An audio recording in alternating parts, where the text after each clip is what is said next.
नमस्कार विद्यार्थी मित्रांनो, सीईटी बाय ग्लोबल ऑनलाईन मध्ये सगळ्यांचंच मनपूर्वक स्वागत आहे. I hope you all are doing good. सगळ्यांची दिवाळी एकदम व्यवस्थित चालू आहे. तर तुमच्या प्रिपरेशनला बूस्टअप करण्यासाठी आज मी खूप महत्त्वाचा व्हिडिओ घेऊन आलेलो आहे. या व्हिडिओमध्ये आपण लॉजिकल रिझनिंग हा जो युनिट आहे, त्यामध्ये number and letter series chapter वरती प्रिव्हियस इयर क्वेश्चन्स आपण पाहणार आहोत. तेही कंप्लीट सोल्युशन सोबत. ठीक आहे. सो तुम्ही MBA CET 2026 साठी प्रिपरेशन करत असाल तर हा व्हिडिओ शेवटपर्यंत बघा आणि जास्तीत जास्त शेअर करा. आणखीन एक गोष्ट म्हणजे 20 ऑक्टोबर पासून आपली नवीन बॅच जी आहे MBA CET साठी ती सुरू होत आहे. यामध्ये आपली जे लाईव्ह बॅचेस आहेत, लाईव्ह सेशन जे आहेत ते सुरू आहेत. यामध्ये तुमचा पूर्ण सेशन, पूर्ण सिलेबस जो आहे तो कव्हर होणार आहे. ठीक आहे. मग तुम्हाला जास्तीत जास्त पर्सेंटाइल घेऊन जर चांगल्या कॉलेजमधून MBA करायचं असेल तर ही बॅच नक्की जॉईन करा. तर या नवीन बॅचमध्ये तुमची पूर्ण तयारी करून घेतली जाणार आहे. यामध्ये तुम्हाला लाईव्ह सेशन्स मिळणार आहेत, लाईव्ह लेक्चर्स असणार आहेत, topic wise MCQs, full syllabus notes, full syllabus mock test, MCQ series, या सर्व गोष्टी तुम्हाला मिळणार आहेत. याचा लाभ घेण्यासाठी, हा कोर्स जॉईन करण्यासाठी तुम्हाला या नंबरवरती व्हॉट्सअप मेसेज किंवा व्हॉट्सअप कॉल करायचा आहे. मग तुम्ही जॉईन करू शकता किंवा ॲप डाउनलोड करा ग्लोबल ऑनलाईन, जे की प्ले स्टोअरवरती फ्री ऑफ कॉस्ट अवेलेबल आहे. ॲपच्या थ्रू सुद्धा तुम्हाला हा कोर्स जॉईन करता येईल. ठीक आहे. हा आहे तुमचा पहिला प्रश्न, जो की नंबर सिरीज वरती असणार आहे. बघा, एक लक्षात ठेवा, जेव्हा क्वेश्चन मार्क तुमच्या क्वेश्चन मध्ये असतो किंवा तुमच्या प्रश्नामध्ये असतो तर त्याचा अर्थ असतो की आपल्याला मिसिंग नंबर शोधायचा आहे. बट जेव्हा क्वेश्चन नंबर नसतो तेव्हा आपल्याला दोषी नंबर काय, म्हणजेच याच्यामध्ये चुकीचा नंबर कुठला आहे तो शोधायचा असतो. ठीक आहे. पुढे काही प्रश्न आहेत अशाच प्रकारचे, मी तुम्हाला सांगेन. या प्रश्नामध्ये आपल्याला मिसिंग नंबर शोधायचे. बघा, 13 दिलंय, 32, 24, 43, 35, क्वेश्चन मार्क, 46, 65, 57 आणि 76. बरोबर आहे. आता या ठिकाणी जर तुम्ही बघाल तर इथे 13 नंतर 32 आलेलं आहे, म्हणजे यामध्ये थोडंसं प्लस झालेलं आहे. आणि इथून जेव्हा 24 वरती गेलाय याच्यात मायनस झालेलं आहे. परत इथे या ठिकाणी प्लस झालाय, इथे मायनस झालाय, है ना. मग इथे त्या पॅटर्न नुसार काय यायला पाहिजे, इथे प्लस यायला पाहिजे, इथे मायनस, परत प्लस, परत मायनस, परत प्लस. राईट. मग आता 13 ते 32 मध्ये किती ऍड झालेले आहेत, तर 13 ते 32 मध्ये तुम्ही मोजाल तर यामध्ये 19 ऍड झालेले आहेत. 13 आणि 19 किती होतात, 13 प्लस 19 होतात 32. करेक्ट. त्यानंतर 13 आणि 24 मध्ये डिफरन्स किती आलेला आहे, तर 32 आणि 24 मध्ये किती डिफरन्स आले, तर 32 मधून जर तुम्ही 8 काढले तर होतात 24. त्यानंतर बघा, 24 मध्ये किती ऍड केलेत तेव्हा 43 येतात. 24 मध्ये ऍड केलेले आहेत किती, 19. बरोबर आहे का. 19 ऍड केलेत तेव्हा काय आलेलं आहे तुम्हाला, आन्सर आलेलं आहे तुमचं 43, है ना. आता याच पॅटर्न नुसार तुम्ही काय करा, पुढे 43 मधून जर तुम्ही 8 काढले तर किती होतात, होतात 35. मग +19 - 8, +19 - 8 अशा प्रकारचा पॅटर्न इथे दिसून येतोय. मग या पॅटर्न नुसार आता आपल्याला काय करावं लागेल, +19 करावं लागेल. मग 35 मध्ये आपल्याला +19 जर आपण केलं तर किती आन्सर येतो, तर आन्सर येतो 54. 54 आहे का ऑप्शन मध्ये, आहे ऑप्शन मध्ये, ऑप्शन बी आहे. त्यामुळे ऑप्शन बी आपला करेक्ट येतो आहे. आणि हे लक्षात ठेवा, हे प्रश्न हे तुमच्या एक्झाम मध्ये विचारलेला प्रश्न आहे. अशा प्रकारचेच प्रश्न तुम्हाला एक्झाम मध्ये सुद्धा विचारले जातात. आणि हे प्रश्न पूर्णतः स्लॉट 1, 2, 3, 4 मधले असणार आहेत. त्यामुळे तुम्हाला काही अडचण येणार नाही समजण्यासाठी. ठीक आहे. तर 54 इथे आन्सर आलेला आहे. त्याच्या पुढे जर तुम्ही बघाल 54 है ना, 54 मधून जर आपण -8 केले तर किती आन्सर येतं, आपलं आन्सर येतं 46. बरोबर आहे.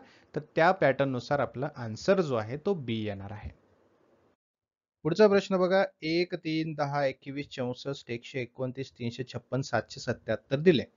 बरोबर आहे. याच्यामध्ये क्वेश्चन मार्क आहे का, नाही. मग क्वेश्चन मार्क नाही म्हणजे याचा अर्थ काय, ते आपल्याला दोषी आकडा शोधायचा आहे, है ना. दोषी आकडा म्हणजे जो आकडा या पॅटर्न नुसार चालत असताना पॅटर्न मध्ये तो बसत नाहीये, असा आकडा आपल्याला शोधायचा आहे. बरोबर आहे. आता या ठिकाणी पॅटर्न कसं दिलंय बघा, 1 नंतर 3 आहे, है ना. 1 गुणिले 2 केलं तर 2 येतं, मग त्यामध्ये +1 केलं तर 3 येतं. बरोबर आहे. आता 1 गुणिले 2 केलं +1 केलं तर 3 आन्सर येतं. मग 3 गुणिले 2 केलं +1 केलं तर आन्सर किती यायला पाहिजे, 7 यायला पाहिजे. पण आलंय काय, 10 आलंय. बरोबर आहे. मग 3 गुणिले 3 केलं प्लस 1 केलं तर आन्सर येतो 10. ठीक आहे. आता याच्यानंतर काय आहे 10 आहे. 10 गुणिले 2 प्लस 1 केलं तर 21 येतं. समजलं? मग 2, 3, 2 आणि परत इथे आपण 3 केलं म्हणजे 21 गुणिले 3 प्लस 1 केलं तर आन्सर किती आलं पाहिजे 64. कळालं? पॅटर्न कसा आहे? गुणिले 2 प्लस 1 गुणिले 3 प्लस 1 गुणिले 2 प्लस 1 गुणिले 3 प्लस 1 असा हा पॅटर्न आहे. मग या पॅटर्न नुसारच आता आपण पुढे जाऊया. ठीक आहे. अगोदर मला हे व्यवस्थितपणे खोडून घेऊ द्या. आपल्याला स्पेस पाहिजे थोडासा. आता गुणिले 3 झालेला आहे. तर 64 गुणिले 2 प्लस 1 जर आपण केलं, बेदोनी 4 बेसक 12 है ना. सॉरी बेचोक 8 आणि बेसक 12 यानुसार आपल्याला 129 आन्सर यायला पाहिजे. आलेला आहे. आता 129 गुणिले 3 प्लस 1 केलं तर आन्सर यायला पाहिजे 388. बरोबर आहे? 388 यायला पाहिजे. इथे काय आहे? 356. मग या ठिकाणी आकडा जो आहे चुकीचा तो आहे 356. कारण इथे 388 यायला पाहिजे. बरोबर आहे ना? 388 आलं आणि समजा 388 गुणिले 2 प्लस 1 जरी तुम्ही केलं तर आन्सर 777 बरोबर येतं. है ना. बघा तुम्ही कॅल्क्युलेट करून बघा आन्सर बरोबर येतं का. है ना. त्यानुसारच आपल्याला करायचं. 388 गुणिले 2 प्लस 1 केलं तर 300 आपलं 777 हे बरोबर जुळत आहे. पण 356 जुळत आहे का? नाही जुळत आहे. त्यामुळे आपला राईट आन्सर आहे ऑप्शन डी, जो की दोषी आकडा आहे. दोषी आकडा म्हणजे चुकीचा आकडा आहे जो की पॅटर्न मध्ये बसत नाहीये. समजलं? क्वेश्चन मार्क आला तर मिसिंग नंबर, क्वेश्चन मार्क नसेल तर दोषी नंबर. पुढचा प्रश्न बघा. आता मोठा आकडा आहे थोडासा. ठीक आहे. 40,960, 10,240, 2,560, 640, 240, 10. आता जवळपास बघायला गेला तर पॅटर्न नुसारच समजायला पाहिजे आपल्याला. मोठा आकडा आहे त्यामध्ये कमी कमी कमी कमी होत गेलेला आहे. ठीक आहे. मग या ठिकाणी मोठे आकडे असतात तेव्हा म्हणजे ज्यामध्ये स्पेस नाहीये समजा. आता 40, 96, 0 असं असतं तर 3 आकडे आपल्याला सोबत दिलेत. बरोबर आहे. पण इथे एकच आकडा आहे जो मोठा आहे. आणि त्यानंतर बाकीचे पुढचे जे आकडे आहेत ते कमी कमी होत गेलेले आहेत. याचा अर्थ काय इथे कुठे ना कुठेतरी भागाकार झालेला आहे. बरोबर आहे. मग भागाकार जर आपण व्यवस्थित करून बघितलं तर काय आन्सर यायला पाहिजे किंवा काय पॅटर्न यायला पाहिजे है ना. आता 40,960 है ना भागिले 4 जर आपण केलं तर किती आन्सर यायला पाहिजे. 4 1 4 0 है ना. 4 2 8 1 उरला 4 चौक 16 1 किती येतं 10,240 आहे का. बरोबर आहे है ना. आता 10,240 ला परत 4 ने भाग दिला तर किती यायला पाहिजे. 4 2 8 है ना. उरले किती 2 उरले 22 राईट. 4 पंचे 20 उरले किती 2 उरले झाले किती 24. बरोबर आहे. 4 सक्कम 24 आणि 0 2,560 आहे का. 2,560 बरोबर आहे. बरोबर आहे ना. यानुसार आपण जर तसंच भागिले 4 असं केलं है ना म्हणजे 2,560 भागिले 4 तर आपण केलं है ना. तर आन्सर किती यायला पाहिजे 640 यायला पाहिजे. 640 पॅटर्न मध्ये बसतोय. परत 640 भागिले 4 जर आपण केलं है ना तर आन्सर काय यायला पाहिजे. आन्सर यायला काय पाहिजे बघा एकदा करून बघूया आपण है ना. 4 1 4 उरले किती 2 4 सक्क 24 है ना आणि झालं 0 160 यायला पाहिजे. आलंय काय 200. मग यामध्ये दोषी आकडा कुठला आहे. दोषी आकडा 200 आहे. ते क्वेश्चन मार्क आहे का नाही. क्वेश्चन मार्क असतं तर मिसिंग नंबर काढला असता. इथे दोषी संख्या आहे. दोषी संख्या आपलं 200 आहे. 200 आहे का ऑप्शन मध्ये आहे. ऑप्शन बी. ठीक आहे समजलं. पुढे बघा. 2,880, 480, 92, 24, 8, 4, 4 असं दिलेलं आहे. क्वेश्चन मार्क आहे का नाही. मग हा पण कुठला प्रश्न आहे. हा पण दोषी संख्या ओळखण्याचा प्रश्न आहे. ठीक आहे. आता सेम मागचा जो प्रश्न होता त्याचप्रमाणे इथे पॅटर्न सुद्धा आलेला आहे. कमी कमी होत गेलेली आहे मोठ्या संख्येवरून राईट. या ठिकाणी पण जर आपण सेम पॅटर्न वापरला तर उत्तर बरोबर येईल का हे आपण बघूया है ना. 2,880 है ना भागिले आपण 480 जर केलं तर आपल्याला एक्झॅक्टली संख्या कितीने भागाकार केले हे आपल्याला कळेल है ना. याचा आन्सर येईल 6 राईट. याचा आन्सर काय येईल 6 येईल. बरोबर. मग आता आपण उत्तर त्या क्रमाने करत जाऊया. बरोबर आहे. मग 480 ला जर आपण 5 ने भागलं, बरोबर आहे, 480 ला आपण 5 ने भागलं तर 96 आन्सर यायला पाहिजे, राईट. 96 ला आपण 4 ने भागलं तर आन्सर किती यायला पाहिजे? 24 यायला पाहिजे. 24 ला आपण 3 ने भागलं तर आन्सर 8 यायला पाहिजे. बघा आता 2880, 480, 96 यायला पाहिजे. त्यानंतर 24 आणि 8 बरोबर आलाय.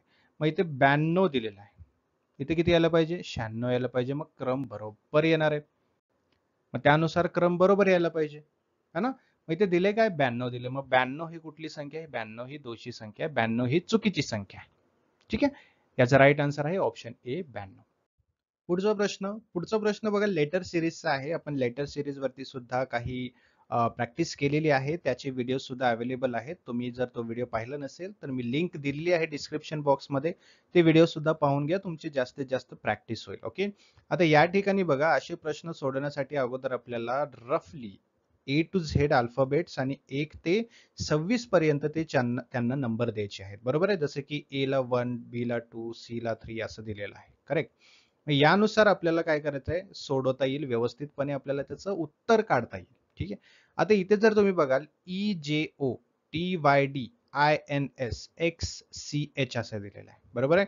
आता ई आहे, जे आहे आणि ओ आहे. बरोबर आहे. प्रत्येकामध्ये 4 अल्फाबेट आहेत. करेक्ट. ईच्या आणि जेच्या मध्ये 4 अल्फाबेट आहेत. जे आणि ओच्या मध्ये 4 अल्फाबेट आहेत. बरोबर आहे. आणि प्रत्येक अल्फाबेट जे इथे दिलेलं आहे त्याच्यामध्ये 4चा डिफरन्स आहे. आता TYD बघा, TYD मध्ये आपण आता पाहूया, है ना. टी कुठे? इथे टी आहे, है ना. इथे वाय आहे आणि इथे डी आहे. ठीक आहे. टी आणि वायच्या मध्ये 4 आकडे आहेत. वाय आणि डी च्या मध्ये 4 आकडे आहेत किंवा 4 अल्फाबेट आहेत. ठीक आहे. त्याचनुसार INS आणि XCH मध्ये सुद्धा आहेत.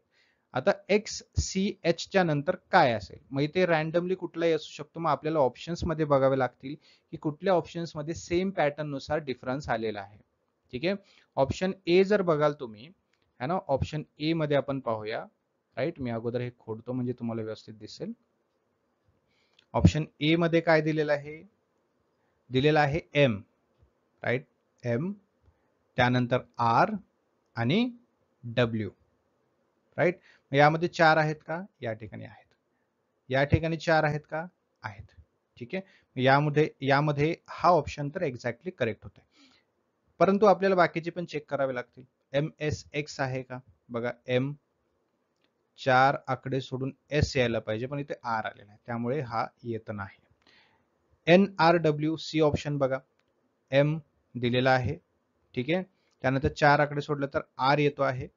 बरोबर आहे. सॉरी, एन आहे नाही का. एन मध्ये 4 आकडे सोडले तर एस यायला पाहिजे, पण इथे आर आलेला आहे, हे सुद्धा चुकीचं ठरतो.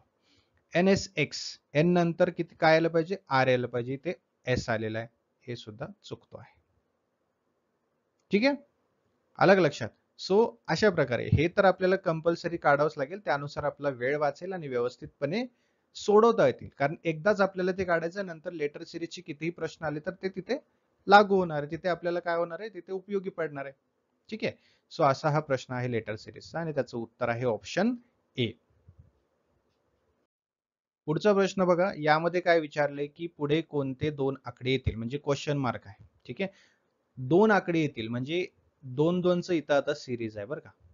या ठिकाणी 2, 44, 4, 41, 6, 38, 8 आणि पुढे काय असेल ते विचारलेलं आहे. ठीक आहे. आता इथे जर बघाल 2, 4, 6 आणि 8 आलेला आहे. मग एक आकडा सोडून पुढचा काय असायला पाहिजे? 10 असायला पाहिजे, है ना. आणि या ठिकाणी एक वेगळा आकडा असला पाहिजे. मग यामध्ये काय डिफरन्स आहे बघा, 44, 41, 38. प्रत्येक ह्याच्यामध्ये जर तुम्ही बघाल तर -3 झालेले आहे. 44, है ना, -3 किती होतात? 41 होतात. 41 -3 केलं तर होतात 38. राईट. मग 38 -3 केलं तर किती उत्तर यायला पाहिजे? 35. मग इथे 35 यायला पाहिजे. 35 आणि 10. मग 35 आणि 10 आहे का? ऑप्शन मध्ये आहे, ऑप्शन सी. ठीक आहे. पुढे 25, 49, 121, 169 आणि क्वेश्चन मार्क. क्वेश्चन मार्क म्हणजे मिसिंग फिगर. ठीक आहे, मिसिंग फिगर इथे आलेला आहे. मग यामध्ये बघा व्यवस्थितपणे जर तुम्ही बघाल है ना, 25 हा कशाचा वर्ग आहे? 5चा वर्ग आहे. ठीक आहे.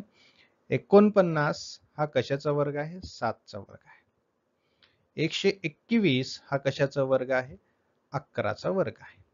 मग तुम्ही व्यवस्थित पॅटर्न बघा. 5, 7, 11 हे काय आहेत? हे तुमचे प्राईम नंबर आहेत, है ना? मग 11 नंतर प्राईम नंबर काय येतो? 11 नंतर तुमचा प्राईम नंबर येतो 13. मग 169 हा 13चा वर्ग आहे, है ना? आणि 13 नंतर कुठला येतो? 17 येतो. मग 17चा वर्ग काय आहे? 17चा वर्ग आहे 289. मग 289 आहे ऑप्शन मध्ये आहे, ऑप्शन सी. ठीक आहे, अशा प्रकारे. तर हा याचा पॅटर्न आहे. 42, 40, 38, 35, 33, 31, 28 पुढे कोणते दोन आकडे येतील? म्हणजेच क्वेश्चन मार्क येते है ना. मिसिंग फिगर शोधायचं आता आपल्याला. बघा 42 मायनस 40 है ना, 2. 40 मायनस 38 किती? 2. राईट. 38 मायनस 35 किती? 3. राईट. 35 मायनस 33 किती? 2. परत 33 मायनस 31 किती आलंय? 2. आणि पुढे 31 मायनस 28 किती आहे? 3. आता पॅटर्न काय बघा, 2 2 3 2 2 3 आणि पुढचा काय असला पाहिजे? 2 2 आणि 3च असला पाहिजे, है ना. 28 मायनस 2 असायला पाहिजे. उत्तर किती येईल? 28, 27 आणि 26. परत 26 मायनस 2च असायला पाहिजे. मग किती येईल? 26, 25 आणि 24, है ना. आन्सर 26 आणि 24 असं असायला पाहिजे. आहे का ऑप्शन मध्ये? आहे, ऑप्शन ए. ठीक आहे, 26 आणि 24. पुढचा प्रश्न, 7, 9, 66, 12, 14, 66 आणि 17 पुढे काय? म्हणजे क्वेश्चन मार्क आला, परत मिसिंग फिगर आपल्याला शोधायचं आहे, है ना. मग 7, 9, 66, 12, 14, 66, 66 डबल आलाय, म्हणजे याचा अर्थ असा आहे की हा 3 3च्या ग्रुपने गेलेला आहे, है ना. आता इथे सुद्धा 17 आणि एक आकडा आणि 66 असायला पाहिजे, कारण ऑप्शन मध्ये पण आपल्याला जवळपास 66 दिसतोय, बरोबर ना. मग बघा 7, 9 आणि 66, परत 12, 14 आणि 66, है ना. 7 मध्ये 2 टाकले तर 9 येतात, बरोबर आहे. आणि मग 66 जसं आहे तसं दोन्ही मध्ये आहे. 12 मध्ये 2 टाकले तर 14 येतात आणि 66 जसं आहे तसं आहे. आपण 17 मध्येही 2 टाकलं तर किती यायला पाहिजे? 19 आणि 66 यायला पाहिजे. ऑप्शन मध्ये आहे का 19 आणि 66? आहे, ऑप्शन ए. समजलं या पॅटर्न नुसार. सो 19 आणि 66 याचा राईट आन्सर येणार आहे ऑप्शन ए. पुढे 11, 12, 15, 20 आणि 27 नंबर सिरीजचा प्रश्न आहे. ठीक आहे. आपल्याला काय दिलेलं आहे? 11, 12, 15, 20 आणि 27 दिले, क्वेश्चन मार्क दिले, म्हणजे मिसिंग फिगर शोधायचं आपल्याला. ठीक आहे. मग त्या क्वेश्चन मार्कच्या जागी काय येईल? 34, 36, 30, 32 हे तुम्हाला कमेंट बॉक्स मध्ये सांगायचं आहे. याचं उत्तर मी तुम्हाला पुढच्या सेशन मध्ये देणार आहे. ठीक आहे. तुम्हाला जर सिरियसली प्रिपरेशन करायचं असेल आणि येणाऱ्या एक्झामिनेशन मध्ये जास्तीत जास्त पर्सेंटाईल घेऊन तुम्हाला चांगल्या कॉलेजमध्ये ऍडमिशन घ्यायचं असेल तर या ठिकाणी तुम्हाला मी पूर्ण डिटेल्स दिलेले आहेत. कोर्स कसा जॉईन करायचा आहे, कारण आपले कोर्स चालू झालेले आहेत, त्यामध्ये लाईव्ह सेशन सुद्धा चालू झालेले आहेत. त्यामध्ये प्रत्येक चॅप्टर जो आहे तुमचा डिटेलमध्ये शिकवला जात आहे. तुम्हीही त्याचा लाभ घ्या, तुम्ही त्याची जी संधी आहे ती सोडू नका. ठीक आहे. आजच या नंबरवरती कॉन्टॅक्ट करा किंवा ऍप्लिकेशन डाउनलोड करून सुद्धा तुम्ही जॉईन करू शकता. ठीक आहे. परंतु प्रिपरेशन पटापट स्टार्ट करा. ओके, चलो, thank you so much. Have a great day. See you in the next session, ज्यामध्ये आपण पार्ट 2 बघणार आहोत. चारही स्लॉट मधले जे प्रश्न आहेत नंबर अँड लेटर सिरीजचे ते बघणार आहोत. ठीक आहे. परंतु हे विसरू नका की तुम्हाला कमेंट बॉक्समध्ये या प्रश्नाचं उत्तर सांगायचं आहे.